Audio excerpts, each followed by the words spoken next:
it's my pleasure to introduce Vernon. I'm going to bring you up here. Hey, Vernon. Good morning. Well, we're so happy you're here, and everybody, please welcome Vernon Silva. He's going to talk about caregiver tips. Well, welcome everybody to Caregiver Self-Care Tips. My name is Vernon Silva, and I am a nephrology social worker, which means that I have worked in the kidney community for many years, and mainly with those who are on dialysis and transitioning to kidney transplant. My practice is located currently in Bishop, California, which is somewhere near Mammoth Lakes out in the Eastern Sierras. And I have been there for, I believe 11 years now. And it's called Toyabe Dialysis Center. Let's see if I can move you forward. There we go. So first of all, I wanted to start by thanking the Renal Support Network for asking me to come and have a brief conversation to you about something caregiving, which we could speak about for a whole day or a whole week.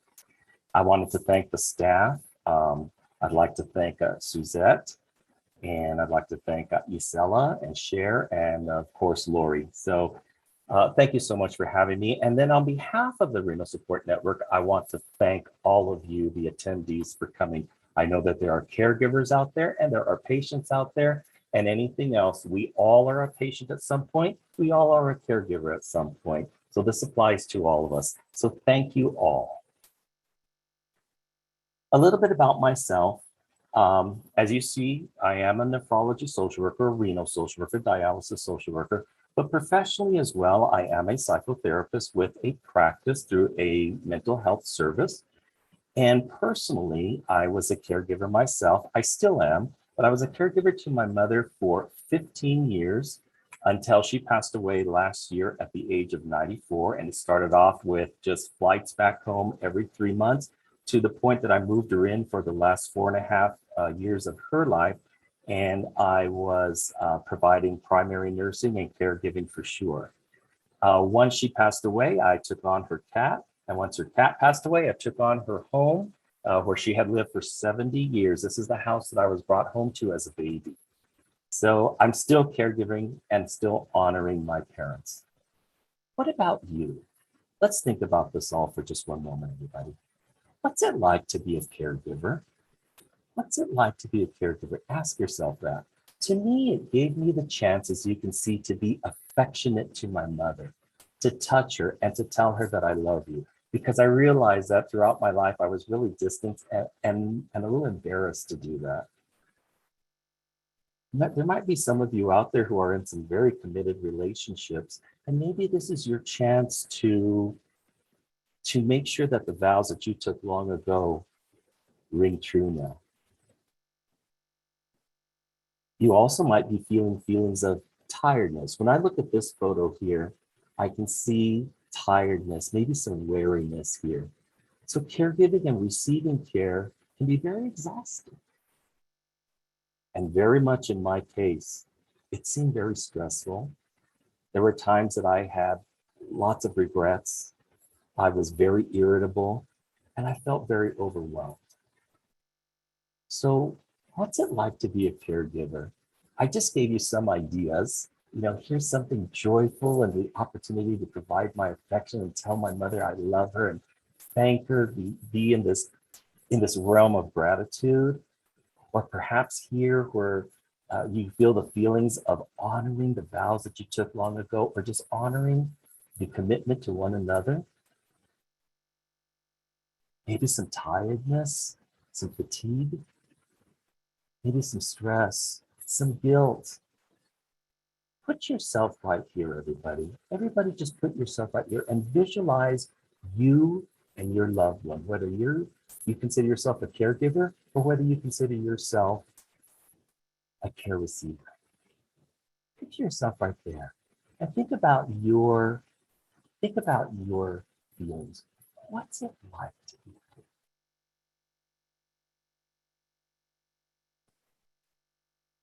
So why don't we make sure that we're at least speaking the same language right now? This is going to be pretty easy and obvious, but nonetheless, it's required. What is a caregiver? What is a caregiver? This is kind of a bit of a blur because I had to blow this up. But if you're able to see this, you're going to see all kinds of different words here. Brother and father, mother and sister, grandparent, spouse, neighbor, parent. What did I just say earlier? We are all at some point in our lives caregivers, just as much as we are all at some point in our life patients. So let's see how this is. I know that when I was caregiving to my mother, I felt like I was her helper. Okay, I felt that I was helping with things. I was providing assistance with what we call ADLs, activities of daily living. And some of them are primary, like bathing or dressing, and other ones are secondary, like maybe marketing or cooking. So a caregiver helps. A caregiver is, and we used to call caregivers, I don't know if you all remember this, but the term used to be more common, caretaker. Because we always say this to one another, don't take good care, take care of yourself, take care of your mom, take care of your husband. Okay, so it used to be more caretaker, but then I think it shifted a little bit to the point that we decided that we wanted to say caregiver because we were actually providing. But caregiving has a tendency to connotate something that's more one-sided, like it's just the arrows moving in one direction from the caregiver to the care recipient. So what we now say now is care partner. And what that means is that we collaborate. The caregiver provides care and the care receiver receives care. And the arrow goes both ways. You collaborate. Sometimes the care receiver provides care back and the caregiver is received. It's whatever you want to call it. It's up to you. That's caregiving, caregiver, caretaker, helper, care provider, care partner. What's it like now to be a patient? Well, you get to be that receiver of all that affection. You get to be honored by whoever is taking care of you. And you have to be open and flexible to receive that care and help your caregiver feel validated. You have to allow yourself to receive the care from your committed partner, from your life partner, from the person who's most important to you, to your significant other, from your significant other. You have to allow yourself to also feel the feelings from your caregiver, from your patient, the tiredness, the weariness, the fatigue. It's okay. And you also have to, as a patient, realize what you're going through too. Maybe there's a bit of indifference. Maybe there's a bit of resentment. Maybe there's a bit of guilt that I have somebody who I love, who I want to go out into the world and live their own lives, but they're spending time with me. Okay? So what's it like to be a patient? I gave you just some ideas there. So right now, I want you to place yourself right here in this space. Think again, everybody. Place yourself and your caregiver there. Place yourself and your recipient, your patient, your care partner. And let's just think about it for just a moment. What's it like? You yourself. Just not talking about everybody, but just you. What's it like to be? Are you allowing the validation to occur? Are you respecting the fatigue and the hard knocks?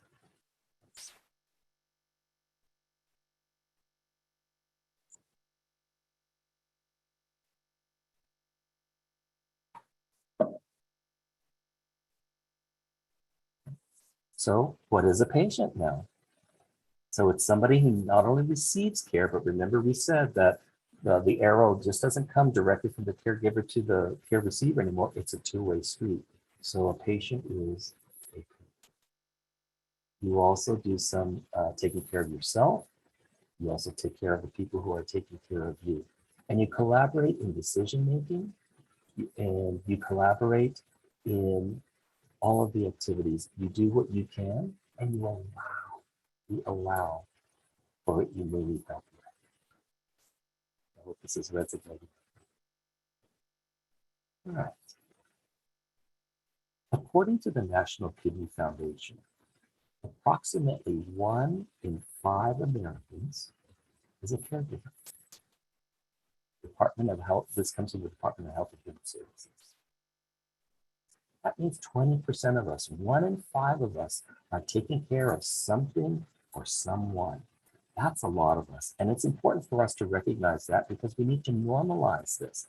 We need to realize that humans are social creatures. And part of what makes us social, that interfacing, that interaction that we have, is actually providing care, taking care of somebody.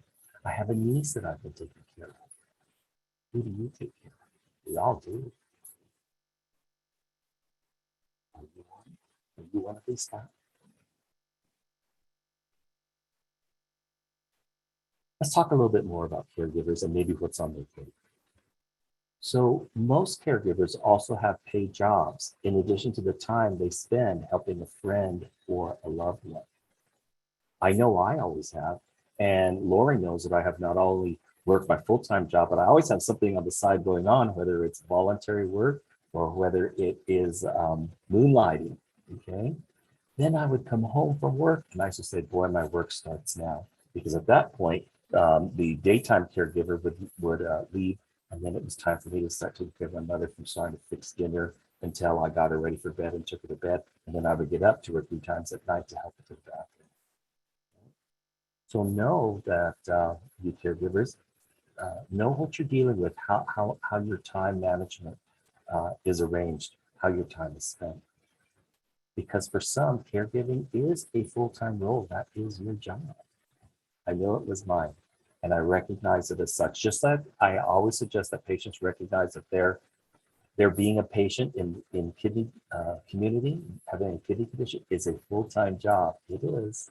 And we treat it as such. We frame it as such. So is caregiving.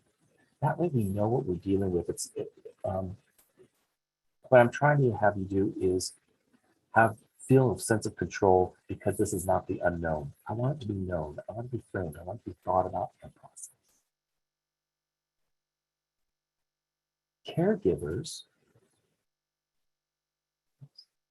Caregivers dedicate so much time caring for other people at times that it can be easy for them to forget to take care or take the time for themselves, or not even to forget, but just not do it. So we are now leading more towards the point of this session. So let me read that one more time for you. Caregivers dedicate so much time caring for other people that at times it can be easy for them to not take time for themselves. So let's do the top 5 ways to care for the caregiver, okay? This will be our 5 that we'll discuss. So number 1, and before I go into this, I want to let you know that this is going to be going into solution-focused territory. Solution-focused. When we start offering solutions, resolutions, tips, telling people what to do, please understand that it's human nature for us to resist that, to shut it down, to say, oh no, that doesn't work for me. So what I'm going to ask of you is to be aware of this, be aware of your own resistance, and try to put forward resilience. All of us right now, let's try to live in a moment of resilience. That means let's be open, let's be flexible, let's see if any of this applies. If it doesn't, it doesn't. But let's try. Number 1, set aside me time. And I know I'm going to say, oh, how do I do that? Oh, right. Sure, Vernon. But again, open up. How do we create this? Because this is necessary. What I do in my private practice for all of my patients is I draw a list of what makes your heart sing, what makes you happy, what relieves you of your stress, and that's your me time. Is it going for a picnic? Is it being outside? Is it watching a movie? What is it? Set aside me time. Everyone deserves time for themselves, and there's no need to feel guilty about it. If you ever feel guilty, by the way, remember that guilt is in the realm of time. It's things that we're feeling guilty about from the past, or perhaps we're not focusing on the moment now, but something that's current that we need to bring back to ourselves right now. So what I suggest always is to provide yourself with a mantra, and I want you to say this: come back to now. Come back to now. Come back to now. Come back to now. When I start feeling guilty about the care that I provided my mother, and I cringe and I cry and I can't breathe and I get choked up, Vernon, come back to now. Come back to now. If I need to make it lighter, I'll say, let's come back to now. If I need to make it stronger, I use my name and I say it out loud with my nice resonant voice. Vernon, come back to now. I want you to realize that if you start feeling guilty, that you utilize this technique. All of my clients tell me that.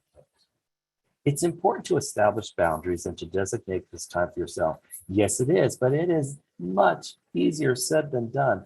Establishing boundaries. What about maintaining boundaries? Oh my goodness. Very, very difficult. It takes a lot of practice. So do your best to manage your time where you do. What's it going to take? Do you take your scheduler like mine here? And I write in things like take a walk, whatever it takes for you to establish those boundaries. Is it when, I know that when I used to bring my mother back home to this house here in New Mexico, I would invite my family to come and visit her, and I'd go lay down in bed for an hour because I needed to sleep. That's establishing boundaries. Whether it is spent reading, being at the gym, listening to music, having me time is important. And you don't have to call it me time. That sounds kind of silly, doesn't it? But it's whatever you think works for you. Okay. It allows you to decompress, in other words, to relieve stress, and focus on your own needs, in addition to those of your loved ones. Remember, what's number one rule in the airline? Put your oxygen mask on first.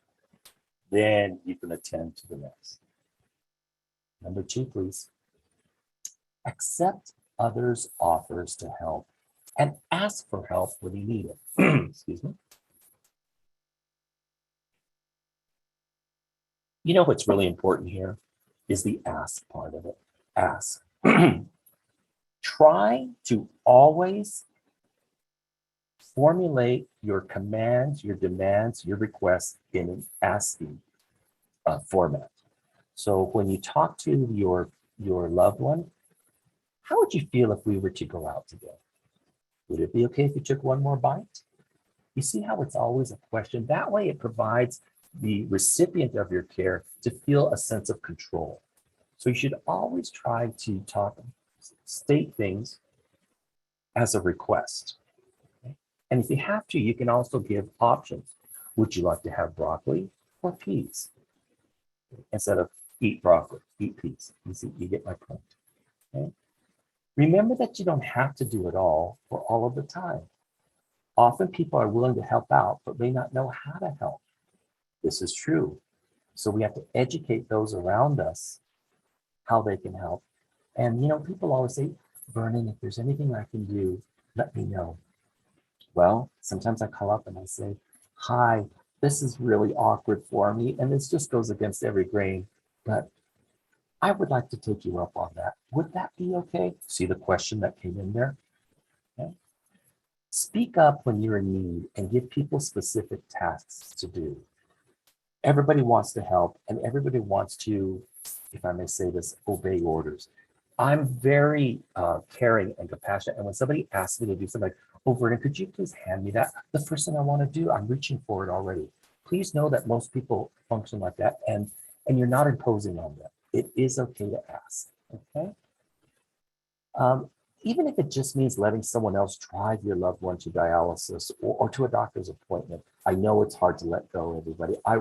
Nobody can take better care of my mother than me, but I had to allow myself to trust others and know that everything is going to be okay while I took some me time. There are many organizations that help with transportation, with bathing, respite, and meals. And you can also speak to your dialysis clinic social worker or the transplant social worker for more information about resources in this area. asking and accepting.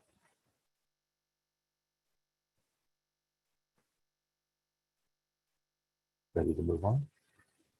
Number 3, do something to relieve your stress. Caregiving, intrinsic to caregiving, is buildup of stress. What? Everybody releases stress differently. So what works for you? You take a walk. You write in a journal. Do you type an email? You sit and close your eyes. You turn on music. The beautiful Ed Sheeran that we just heard. Movement is very important. I know that we're always hounding, but society hounds us. Our medical team hounds us. Exercise, exercise, move, move, move. And again, here comes the resistance. But remember, we're in a moment of resistance. So just think about movement, even if it's to walk to the mailbox, to walk next door, okay? Something like that. What is it? Let's think about it for just one moment, everybody. Think to your own self. This is just not me talking. Now let's apply it to you. What in your mind? Think of 1, 2, or 3 things that might relieve stress.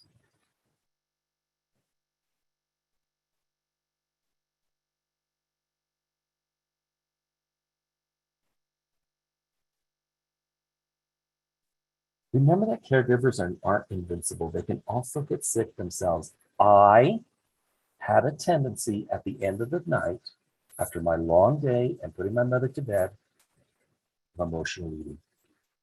Yes, I did. That gave me some short-term gratification. It just made me, I just needed something, like I needed a hug. I guess that was my way of getting one, is I would overeat. And I became very overweight and very sluggish. It caused me to be very irritable and I couldn't think right. So please know that we as caregivers can get sick, and it's important to keep healthy, or it will just make things more difficult when you are caring for someone else. Can any of you relate to that? I bet you can. And we have to be honest with ourselves about it. Remember, we're being open at this moment, we're being flexible. Think about it for yourself. Am I doing something that may not be what's called the healthy choice? And by the way, talking about that, when I talk about choice making with my clients and with my kidney patients, I try to avoid saying this is the right choice and this is the wrong choice. I would prefer that you use a technique of this is the healthy choice, or which is the most healthy choice. Okay? Don't take care of another's health needs to the detriment of your own, like I was doing. It was affecting my emotional, my physical health. It's very hard for you to recognize it. But you have to listen to your body for cues. And others, when people look at me and say, my God, you've gained 20 pounds. Yes, I am. Okay. So here are a couple things. Eat meals sitting down rather than on the go. Do try to get your sleep in. You know, I had to get up with my mother 3 times a week, and a night. And so I know that I was lacking sleep. But when I did have another caregiver come, when I was able to delegate to somebody else, I would sleep. Schedule your regular checkups. Don't neglect your health, because you need to spend a lot of time at the doctor's office with your loved ones as well. Connections. What did I say earlier? We are social creatures. And I'm trying to normalize all this because it is normal. 1 out of 5 of us is doing this. You're not alone. You're not alone. There are support groups that exist to connect caregivers with other caregivers, patients with other patients, caregivers and patients, other caregivers with other patients. Some of these meet in person while others take place online or over the phone to form a community of individuals who understand one another's situations. You can also speak with a friend, a clergy member, or a therapist for more one-on-one support. I'm going to speak from my psychotherapy practice right now. Usually, but there are many exceptions, what is usually gives the best outcome is when you do speak to a professional psychotherapist, okay, who has been trained to provide input to you, give you a professional feedback loop to help you understand what you're going through in order for you, your own self, to reach an insight to make those adjustments. They are not emotionally invested in your situation, so they are able to see things in a different perspective, perhaps clearer, perhaps not. Same with maybe a friend or clergy member. Remember, they're going to have a little bit of a bias, but that doesn't mean that we should discount their value. So connecting with others, and by the way, all of these 5 ways to care for the caregiver can all be met through all the wonderful programs that Lori Hartwell has created, her and her staff, with the Renal Support Network. So go online and read all about it and participate, because all of this can be taken care of through them. She knows that this is all about hope. So those came from the National Kidney Foundation, but I was asked to come here for a certain reason, because I do have a certain amount of expertise and experience, right? So this is from me. This is from Vernon to you. I'm going to call this slide, these tips, behavioral activation. Behavioral activation. That means although we don't feel like doing these things to take care of ourselves, we kind of pressure ourselves to get it done. And once it gets going, we actually are grateful for it, and it feels good. It has short-term effects and it has long-term effects. So let's go over these as our last thing today. I need for all of you, this is patients included too, I need all of you care recipients, you care partners, to get in air. Okay? This list is nature's mood elevators. Okay? This is nature's way of lifting our mood. One of them is, excuse me, is air outside. Get outside and breathe. Get outside into the light, into the sunlight, if you're allowed to. I'm very sun sensitive, and so was my mother. But being in the light, vitamin D is wonderful for energy and for helping your mood improve. Get out into the air, get out into the light and sun. Okay. Stimulate hormonal activity. I didn't know how else to say this, so please pardon this term. But let me tell you what I mean about that.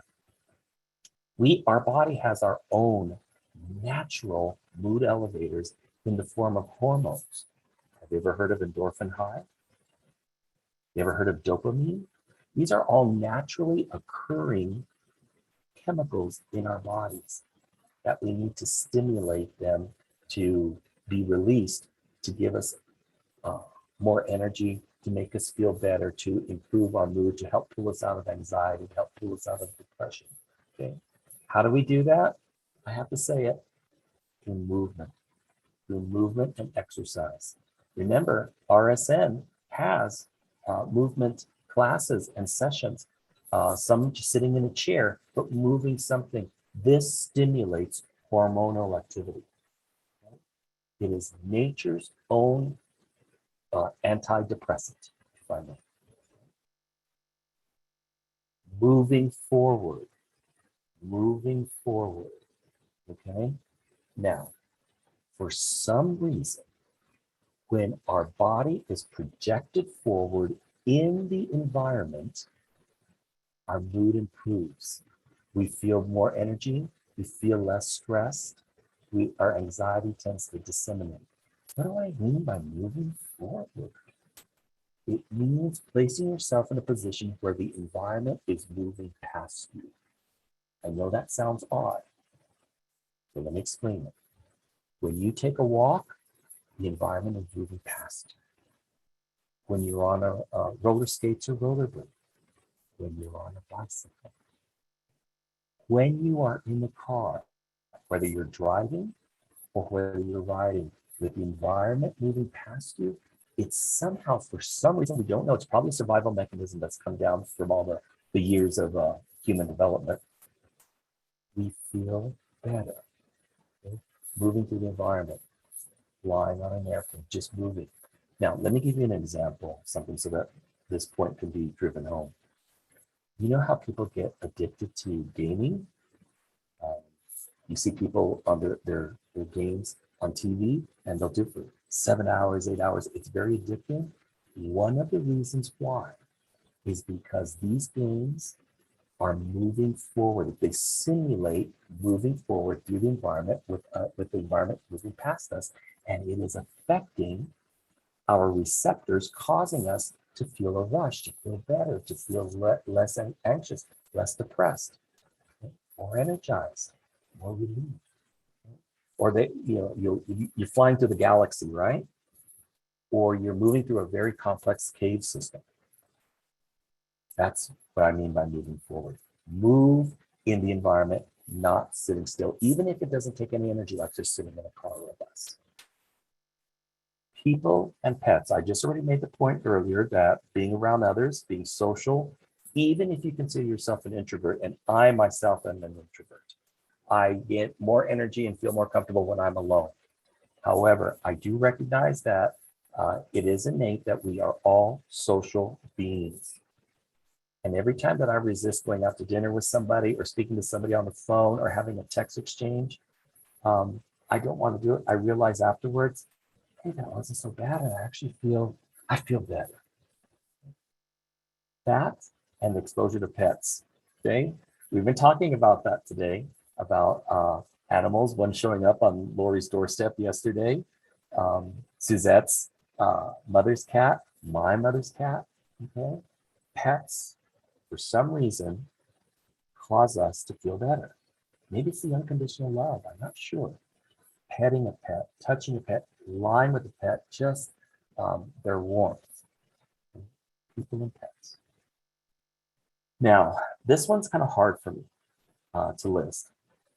It's true, it does work, but you're already giving out so much that I want to recognize that and tell you that volunteering and teaching usually gives you a good feeling of relief, of de-stressing, but do remember it's giving more. And what I'm trying to do with the rest of the items on this list, if you can see, is actually restore you, have you feel recuperated and relaxed. But in this case, for those that it applies to, remember that volunteering, that teaching, helping can help restore you as well and provide you with a good feeling. So it's up to you. I just don't want too much of it all coming out and then we feel depleted. And lastly, entertainment and distraction. I want to emphasize how important it is for us to get outside of our situation. I became very insulated, everybody. I became very insulated. I almost my whole world, and this was all during the pandemic, was all around my mother and the care that I was providing and her receiving it. And I'm afraid that it blocked a lot of my creativity. It blocked a lot of my emotions for me to feel better because I got too caught up in the moment, in my head, and I was not distracted enough.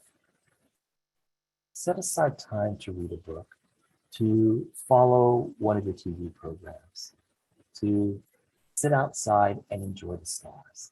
Something that entertains you and distracts you and pulls you out. This is behavioral activation. I offer this to you like I offer to all of my patients and my clients, that there is a line in front of us that on one side is total embrace, on this side is total discard, and everything in between. Which of these can you embrace and apply? Which of these don't work for you and you can just gently discard? It's up to you. Think about it for a moment.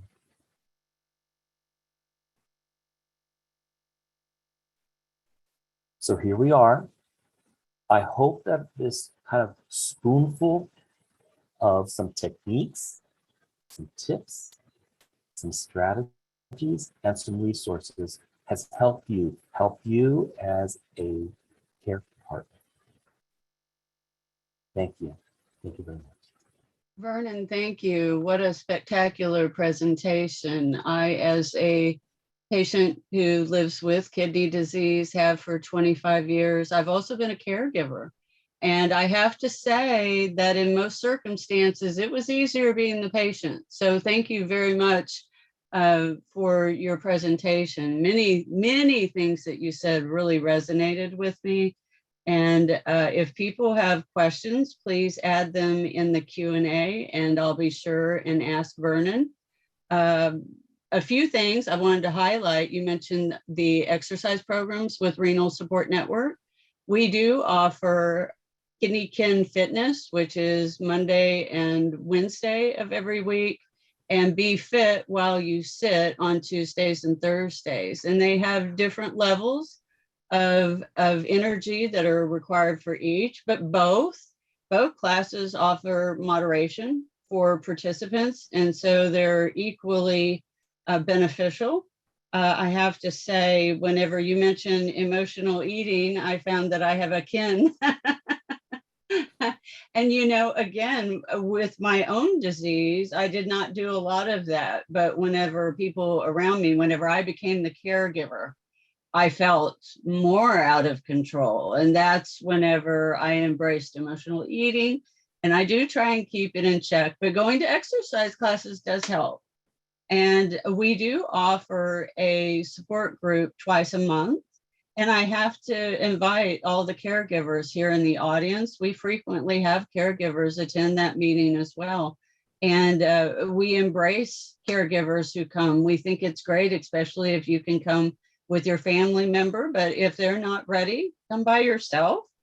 You know, and you mentioned about different places for support for caregivers. I know that there are online groups, places of worship. There are several places where people can get that, but certainly we're having a support group coming up on Sunday. And if anybody is interested, all you have to do is register. Of course, everything that we do is of no charge. We just require registration. Something else too is our Get Creative classes, is that we all find some type of creative outlet. Lori loves to paint, among many other crafts. And Suzette likes to do macrame, and everybody has their own little thing that they like to do. And then we show it for Get Creative, which we have next week. And we show what we've been working on. And so next week, we're all going to be showing the fall Thanksgiving theme type of creative articles and crafts that we've been working on. And we also, you know, you mentioned about entertainment. We have a book club, and the book that we have right now is a real page turner. It is, and then we get together and we discuss the book, and it is just great hearing, you know, other people's opinion about what they thought the book was, and should they have, you know, changed this ending or this character. And so I did make notes of your behavior activation, and, you know, I'm looking forward to sharing this with our support group. I think that especially the moving forward point that you made, I thought that it was spectacular. I went to a family reunion last week, saw a cousin I hadn't been around for 10 years. He took me for a ride on like an ATV type vehicle, and just going on his 10 acres, looking at everything while my dog ran around, you know, chasing it. You're right. It just built up all these endorphins, and it really just was so satisfying and safe too, right? Because we have to be careful with COVID, and now flu season is coming. And so you're outside in nature, and it's just a wonderful experience. And thank you for pointing those things out though, right? Absolutely. I mean, the true key is to stop and smell the roses sometimes, right? To realize those things that have been going on around you. and that they're there. Even if you haven't been out there doing them, they're still there. Get out there and cherish them, and get back in touch with nature if you found yourself closed off because of the pandemic. Let's see, we have a compliment for you, Vernon. You have a great listening manner. And she said that she believes that you are probably a very effective therapist, and thanks you for all the information today. And Suzette made a comment that my Get Creative project for fall has been redecorating my guest bedroom. Oh, I'm excited to see that. And she's excited to reveal the new room next week. So anybody who is interested in that, I mean, it is cool because we get to see what else everybody's been working on from week to week. I live on Galveston Island, so I'm known for having some kind of a beachy theme to everything, you know. So there's not much of a surprise for me, except how am I going to twist it this week, you know, this month. And anyway, so Vernon, do you have any last bits of advice? Absolutely. I just wanted to tell you, share how wonderful it was for me to hear you integrate all of this information that I provided to you. And I'm hoping that each and every one of you out there is doing the exact same thing. Did you hear how Cher was personalizing it and having it work for her? She was open, she was reflective, she was flexible, and she was living in the moment of resilience. All my best to all of you. Thank you so much. Thank you, Vernon. Thank you. It was a fantastic presentation. And a shout out to our corporate mission partners for making this happen.